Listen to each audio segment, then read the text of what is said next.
If you want a hanging basket for a completely shady location or just something that gets a little bit of morning sun, a begonia basket may be just what you need. Today we're going to show you how to plant the perfect begonia basket. Here we're going to start with a 12-inch hanging basket filled with a soilless mix. This is called Pro Mix.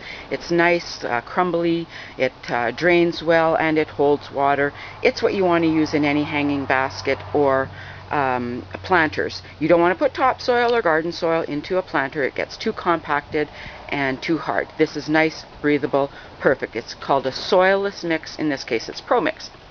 In this basket right now, we're going to plant up an all yellow begonia basket using 4 non-stop yellow begonias, and in the middle of it we're going to put a Bacopa, a nice white flowered proven winner that is just amazing in full sun, and it actually takes shade quite well also. Grows like a weed, adds a beautiful feathery texture to contrast with the heavier begonias. So we're going to put that right in the middle of the hanging basket. First we pop it out of the pot, just squeeze it out, remove some of the old soil off the top so it's no moldy soil on top, open up the roots a little bit just to get them going, and that goes right in the middle of the hanging basket. It's going to work its way out through all of the begonias as they grow. Step 1. Now Wanda's going to start adding the begonias.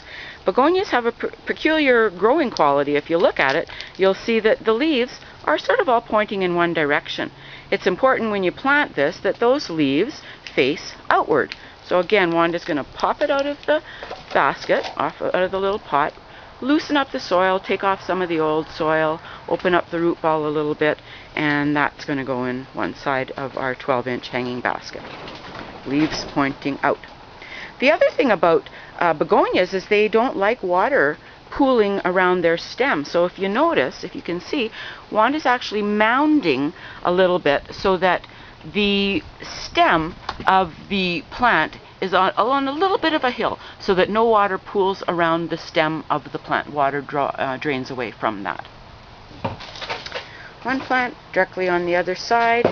For nice perfect symmetry, we're going to put our second begonia in there, making sure that the soil's cleaned off, leaves are pointing outwards, and in it goes. Packing the soil around as you go so that the soil makes contact with the roots, and mounding a little bit so that the water drains away from the base of that plant. It doesn't like to have sort of wet feet, as they say. Beautiful bright yellow non-stop begonias. Can you imagine how that would brighten up any shady corner? Here goes the next one. That noise in the background is my dog playing with her jug. Wanda firms in the third begonia. See how that Bacopa is still right in the middle. It will trail all the way down. It'll trail a foot down the sides of these baskets as summer goes on. Non-stop begonias are called non-stop because they really bloom all summer long. They need very little care. They're sort of almost like a succulent. They don't need a lot of water. Make sure you let at least the top inch of soil dry out between waterings. And not a lot of fertilizer either. So really easy to maintain.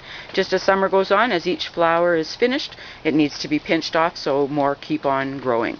And there's our beautiful bright yellow begonia basket for the shade.